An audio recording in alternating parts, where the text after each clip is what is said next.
اب آتے ہیں اجمالی منظر کشی نمبر 2 کی طرف، کہ جو انسانی زندگی کے 3 پہلو ہیں، انفرادی، اجتماعی، ریاستی، ان میں سے ہر پہلو کے 4 مرحلے ہیں جس پہ ہماری تفصیلاً بات ہو چکی ہے۔ تو بس ان 4 پہلوؤں کو، ایمان، عمل، صبر، دعوت، صبر، ان 4 پہلوؤں کو سامنے رکھ کر تھوڑا سا میں اور آپ اپنا محاسبہ کر لیتے ہیں مل بیٹھ کے کہ ہم کہاں کھڑے ہیں، کس سطح کا ہم ایمان رکھتے ہیں، عمل رکھتے ہیں، صبر رکھتے ہیں۔ دیکھیے، سوال یہ، کیا ہم ایمان کو دیکھ لیتے ہیں؟ سب سے پہلے سوال یہ ہے، کیا ہم صاحب ایمان ہیں؟ اگر دعویٰ ہے کہ ہم صاحب ایمان ہیں تو سوال یہ کہ ایمان کی حقیقت کیا ہے؟ یہ تو میں محاسبے کی شکل میں آپ سے بات کر رہا ہوں، انشاءاللہ ہماری یہ نشست بڑھتی جائے گی۔ کیا شرک اور ایمان جمع ہو سکتے ہیں ایک ساتھ؟ کیا کفر اور ایمان جمع ہو سکتے ہیں؟ کیا منافقت اور ایمان جمع ہو سکتے ہیں؟ کیا الحاد اور ایمان جمع ہو سکتے ہیں؟ کیا میرا جسم میری مرضی اور ایمان جمع ہو سکتے ہیں؟ کیا آج کی نام نہاد انسانیت جس سے مسلمان بھی متاثر ہو رہا ہے، نام نہاد ہیومنزم، جس میں اگر انسان ننگا بھی ہو جائے تو قانونی طور پر اس کے لیے ننگا ہونا جائز ہے، آج کا ہیومنزم اور ایمان دونوں جمع ہو سکتے ہیں؟ قلت و کثرت، اکثریت اور اقلیت کی بنیاد پر حق و باطل کا فیصلہ کر دینے والا نظام جس کو جمہوریت کہتے ہیں، ڈیموکریسی کہتے ہیں، کیا یہ ایمان اور یہ دونوں جمع ہو سکتے ہیں؟ سیرت نبوی سے تصادم اور ایمان دونوں جمع ہو سکتے ہیں؟ ختم نبوت سے تصادم اور ایمان جمع ہو سکتے ہیں؟ نبی کریم صلی اللہ علیہ وسلم کی وفات کے بعد بھی وہی جاری رہنے کا عقیدہ اور ایمان جمع ہو سکتے ہیں؟ ایک شخص کے نبی علیہ السلام فوت ہو چکے ہیں، آخری نبی تھے، لیکن وہی پھر بھی جاری ہے، حضرت فاطمہ پہ وہی آتی، امام جعفر صادق پہ جب وہی آتی ہے، تو کیا یہ ختم نبوت سے تصادم نہیں؟ کیا یہ عقیدہ اور ایمان جمع ہو سکتے ہیں؟ یاد رکھیے، اللہ کے نبی کے بعد جو وہی جاری رہنے کا قائل ہے، وہ کوئی بھی ہو، وہ کافر ہے، اور اگر ایسا کافر اپنے کفر کو اسلام بتایا تو وہ زندیق اور مرتد ہے۔ کیا ان چیزوں کا مسلمانوں کو پتہ ہے؟ کیا صحابہ دشمنی اور ایمان جمع ہو سکتے ہیں؟ ابو بکر سے دشمنی تبرہ کرنا، عمر سے دشمنی تبرہ کرنا، عثمان سے دشمنی تبرہ کرنا، علی معاویہ سے دشمنی تبرہ کرنا، سفیان سے دشمنی تبرہ کرنا، یہ چیزیں اور ایمان جمع ہو سکتے ہیں؟ آج بعض ملعون سنی سکالر بھی ان رافضیوں سے متاثر ہو کے بعض صحابہ پر تبرہ کرتے ہیں، بڑے بے غیرت ہیں وہ لوگ۔ کیا یہ ایمان اور یہ تبرہ جمع ہو سکتے ہیں؟ کبھی بھی نہیں۔ اماموں کو، اپنے اماموں کو نبیوں سے افضل ماننے کا عقیدہ اور ایمان جمع ہو سکتے ہیں؟ اور اماموں کو نبیوں کی طرح معصوم سمجھنا اور ایمان، یہ دونوں جمع ہو سکتے ہیں؟ خدا کی مخلوق کو خدائی اختیارات خدا کی مخلوق سے خدائی اختیارات منسوب کرنے کا عقیدہ اور ایمان جمع ہو سکتے ہیں؟ فلاں بابا بیٹا دیتا ہے، فلاں بابا عزت دیتا ہے، فلاں بابا کرسی اقتدار دیتا ہے، فلاں بابا شفا یاب کرتا ہے، فلاں حضرت کا مزار فلاں دعا کے لیے بڑا تریاق ہے، یہ کفر، یہ شرک اور ایمان یہ جمع ہو سکتے ہیں؟ ہم نے ایمان کو سمجھ کیا رکھا ہے؟ بدی اور نیکی ایک نیام میں نہیں آ سکتے، یاد رکھیے۔ آگ اور پانی جمع نہیں ہو سکتے، یاد رکھیے۔ نبی علیہ السلام سے جو صفات مخصوص ہیں کہ آپ پر وحی ختم، آپ معصوم، یہ کسی امتی میں یہ صفات جمع نہیں ہو سکتی۔ لا الہ الا اللہ۔ اگر ایمان اور منافقت، ایمان اور کفر، ایمان اور شرک، ایمان اور آج کی انسانیت، ایمان اور مغربی جمہوریت، اور ایمان اور آج بھی وہی جاری رہنے کا عقیدہ، اگر یہ پھر اس ایمان ان کے ساتھ جمع ہو سکتا ہے تو پھر یہودی بھی مسلمان، عیسائی بھی مسلمان، نعوذ باللہ مرزائی بھی مسلمان، سارے مسلمان۔ پھر انبیاء کا تصور بھی ختم، آسمانی تعلیمات اور کتابوں کا تصور بھی ختم، بابر بعیش کوش کے عالم دوبارہ نیست، عیش کرو۔ ساری شناخت ہی ختم ہو گئی، ساری باؤنڈری سرحدات ہی ختم ہو گئی، سچ جھوٹ کے درمیان جو فرق ہے وہ ختم ہو گیا۔ ہمارے ایمان کا تو یہ حشر ہے.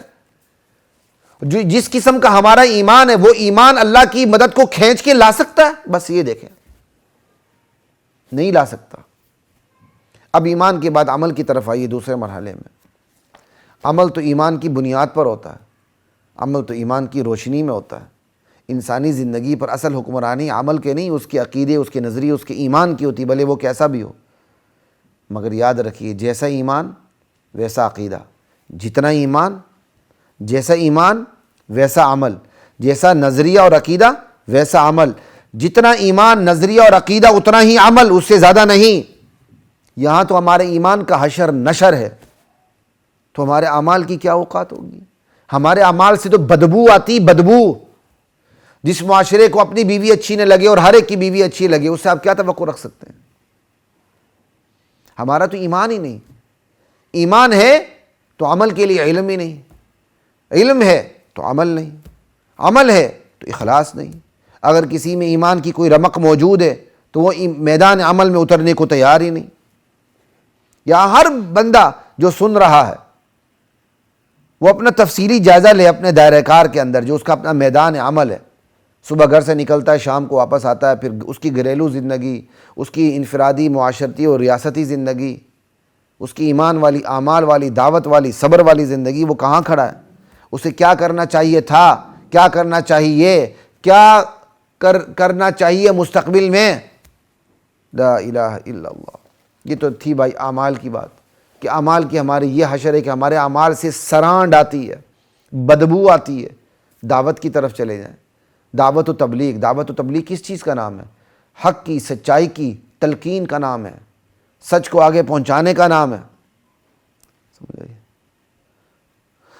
لا الہ الا اللہ. جو ہمارا ایمان ہے، جو ہمارا عمل ہے، تو ایسے ایمان اور ایسے عمل کے ہوتے ہوئے ہم حق کی تلقین کریں گے یا حق کو دبانے کی کوشش کریں گے؟ ہمارا ایمان تو ہمیں کٹہرے میں کھڑا کرتا ہے. ہمارے اعمال ایسے ہیں کہ ہمیں پھانسی لگنی چاہیے. ہم حق کی تلقین کریں گے یا حق کو دبانے کی کوشش کریں گے؟ ٹھیک ہے، ایمان ہے، عمل ہے، ہم کمزور ہیں، مانا کہ دعوت پھر بھی معاف نہیں ہوگی. جس طرح کوئی بندہ زور کی نماز نہ پڑھے تو یہ نہیں ہو سکتا کہ اسے عصر کی نماز معاف ہو جائے. بالکل اسی طرح بندہ ایمان میں، عمل میں کمزور ہے تو یہ مطلب نہیں کہ وہ دعوت چھوڑ دے، دعوت پھر بھی دینی پڑے گی. میں بے نمازی کے ذمہ بھی نماز کی دعوت دینا ضروری ہے. جو روزہ نہیں رکھتا اس کے ذمہ بھی اپنی اولاد، اپنے ماتحتوں کے لیے روزے کی دعوت دینا ضروری ہے. لیکن یہ بھی یاد رکھیے گا کہ اگر دعوت کی پشت پر ایمان اور عمل کی طاقت ہو تو اس دعوت کے اندر اثر انگیزی پیدا ہوتی ہے، ورنہ دعوت بے اثر ہو جاتی ہے، دعوت بے جان ہو جاتی ہے. جو ایک جان اس کے اندر ہونی چاہیے ایک لیول کی، وہ جان اس کے اندر نہیں ہوتی. دعوت کی پشت پر ایمان اور عمل کی طاقت ہو، دعوت پرواز کرتی ہے. از دل خیزت بر دل ریزت، جو بات دل سے نکلتی ہے اثر انداز ہوتی ہے. لا الہ الا اللہ. یہ تو ہو گئی ہماری دعوت کا حشر نشر. اب چوتھے مرحلے کی طرف چلتے ہیں، صبر. بھائی صبر کب ہوگا؟ ایمان ہوگا تو عمل ہوگا، عمل ہوگا تو اب آگے دعوت دینے کی پوزیشن میں ہوں گے.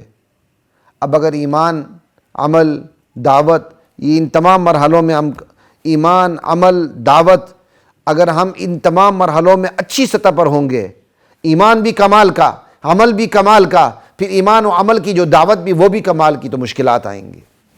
اس سے مشکلات تو آنی ہے. اللہ تعالیٰ میرے اور آپ کی مشکلات کی میرے اور آپ کی حفاظت فرمائے، آزمائی سے دوچار نہ کرے. لیکن خدا ہر ایک کو کم زیادہ مشکلات سے دوچار کرتا ہے. تو اب ایمان ہوگا، عمل ہوگا، دعوت ہوگی، مشکلات آئیں گی. لیکن اگر ایمان ہی نہیں، عمل ہی نہیں، دعوت نہیں، تو مشکلات خاک آئیں گی. مشکلات تو ہوں گی ہی نہیں. اور صبر کا پتہ ہی نہیں ہوگا صبر کس بلا کا نام ہے. لا الہ الا اللہ. صبر سے تو آشنائی نہیں. صبر سے آشنائی کب ہوگی؟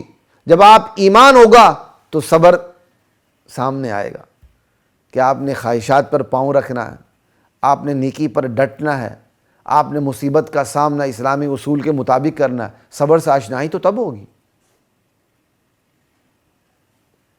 ہم تو صبر کو جانتے ہی نہیں. سننے والوں کے ذہن میں آ جائے گا نہیں جی ہم تو صبر کو جانتے ہیں. سمجھ آئی؟ ہم اپنی ذات کے لیے، اپنی اولاد کے لیے، اپنے اہل و عیال کے لیے، اپنے منصب و اختیار کے لیے، اپنے دولت و ثروت کے لیے، اپنے جاہ و جلال کے لیے، اپنے مفاد کے لیے، اپنی پارٹیز کے لیے، اپنی جماعتوں کے لیے، اپنے قائدین کے لیے مشکلات جھیلتے ہیں تو صبر نہیں کرتے، جیلیں کاٹتے ہیں، وفا کے نام پر دھبا لگنے نہیں دیتے، چیختے ہیں، چلاتے ہیں، روتے ہیں، مگر پارٹیز کو نہیں چھوڑتے، جماعت کو نہیں چھوڑتے، مشکلات جھیلتے ہیں، صبر نہیں تو کیا کرتے ہیں؟ جناب ہم ان مشکلات پہ بات ہی نہیں کر رہے۔ جن مشکلات کے بعد آپ کی پارٹی برسر اقتدار آ جائے تو آپ کو سارے کے سارے خزانے مل جائیں، ہم تو ان مشکلات کی بات کر رہے ہیں جو مشکلات ایمان کی راہ میں آتی ہیں، عمل کی راہ میں آتی ہیں، اور ایمان اور نظریے کو، عمل کو آگے پہنچانے کی راہ میں آتی ہیں۔ ان مشکلات کی بات ہو رہی ہے کہ بندہ خود مومن ہو، ایمان کی دعوت لے کے اٹھے، اسے پتہ ہو ایمان کیا ہے، اور اسے اس ایمان کو عالم پہ غلبہ دینا ہے اور ایمانی عمل کو غلبہ دینا ہے، اسی کے لیے وہ دعوت لے کے جا رہا ہے، اور سامنے سے ظلم ہو تو بلال کی طرح احد احد کی آواز نکلے، صبر کرے، پیچھے نہ ہٹے۔ یہ ہے صبر۔ اس صبر سے آشنائی ہمیں نہیں ہے۔ اگر یہ صبر، اس صبر کی یہ سطح حاصل ہو جائے نا، خدا کی مدد ہمارا صبر کھینچ کے نیچے لے آئے۔ لا الہ الا اللہ۔ اور اگر ہمیں اس صبر سے آشنائی ہوتی نا تو آج ہم ان حالات سے دوچار نہ ہوتے۔ وہ خدا تو زمانے کی قسم کھا کے کہتا ہے والعصر ان الانسان لفی خسر الا الذین آمنوا وعملوا الصالحات وتواصوا بالحق وتواصوا بالصبر۔ زمانے کی قسم، کیا مطلب؟ پوری انسانی تاریخ گواہ ہے کہ انسان ہمیشہ نقصان میں رہا ہے، اور بچنے والے، نقصان سے بچنے والے، ہلاکت سے بچنے والے، اپنی بقا کے مسئلے سے دوچار نہ ہونے والے صرف وہ لوگ ہیں جو ایمان کی کمال سطح پر ہوتے ہیں، اعمال کی کمال سطح پر ہوتے ہیں، پھر دعوت و تبلیغ کی کمال سطح پہ ہوتے ہیں، پھر ایمان، عمل اور دعوت میں جو مشکلات پیش آتی ہیں ان پر صبر کے حوالے سے بھی کمال کی سطح پر ہوتے ہیں۔ یہ لوگ بقا کے مسئلے سے دوچار نہیں ہوتے، خسارے کے، ٹوٹے کے، نقصان کے مسئلے سے دوچار نہیں ہوتے، باقی تو سب خسارے میں۔ لا الہ الا اللہ۔ اگر ہمارے اندر تھوڑا بہت ایمان ہے، تھوڑا بہت عمل ہے، تھوڑی بہت دعوت ہے، آگے سے فوراً مشکل آ جائے، وہیں ہماری پینٹیں گیلی ہو جاتی ہیں۔ سرنڈر کیوں؟ صبر علی المصیبہ، مصیبت پر صبر، ڈٹ جانا، یہ تب ہوتا ہے جب صبر عن المعصیہ پہلے سے ہو، صبر علی الطاعات پہلے سے ہو۔ ایک طرف تھوڑا بہت ایمان بھی، ایک طرف عمل بھی، ایک تھوڑی بہت دعوت بھی ہے، لیکن گناہوں سے صبر نہیں، نیکی پر ڈٹنا نہیں، تو پھر مشکلات آئیں گی تو اس پر کیسے ڈٹیں گے؟ تو یہ خواتین و حضرات، میں نے آپ کے سامنے انسان کی جو زندگی کے 3 پہلو ہیں اس کا اجمالی تھوڑا سا محاسبہ 3 پہلو کے حوالے سے، اور 4 مراحل جو ہیں ان کے حوالے سے تھوڑا سا محاسبہ، منظر کشی آپ کے سامنے رکھی، اور اس نیت سے رکھی کہ میرے سمیت ہر بندہ ان پہلوؤں کو سامنے رکھتے ہوئے اپنا محاسبہ کرے۔ جب ہم اپنے محاسبے کی اللہ ہمیں توفیق دیں گے تو پھر خامیوں کو قابو پانے کی توفیق بھی ملے گی، خوبیوں کو ترقی دینے کی توفیق بھی ملے گی۔ وَلْتَنظُرْ نَفْسٌ مَّا قَدَّمَتْ لِغَدٍ۔ ہمارے ساتھ رہیے گا، انشاءاللہ اس موضوع پہ ہماری بات آگے بڑھتی چلی جائے گی انشاءاللہ، اور بڑھتے بڑھتے ہم فلسطین، مسئلہ فلسطین، بوسنیا، کشمیر، جہاں جہاں مسلمانوں پر ظلم ہو رہا ہے، سب جگہ پہنچیں گے۔ السلام علیکم ورحمۃ اللہ وبرکاتہ۔ وَلَقَدْ أَنزَلْنَا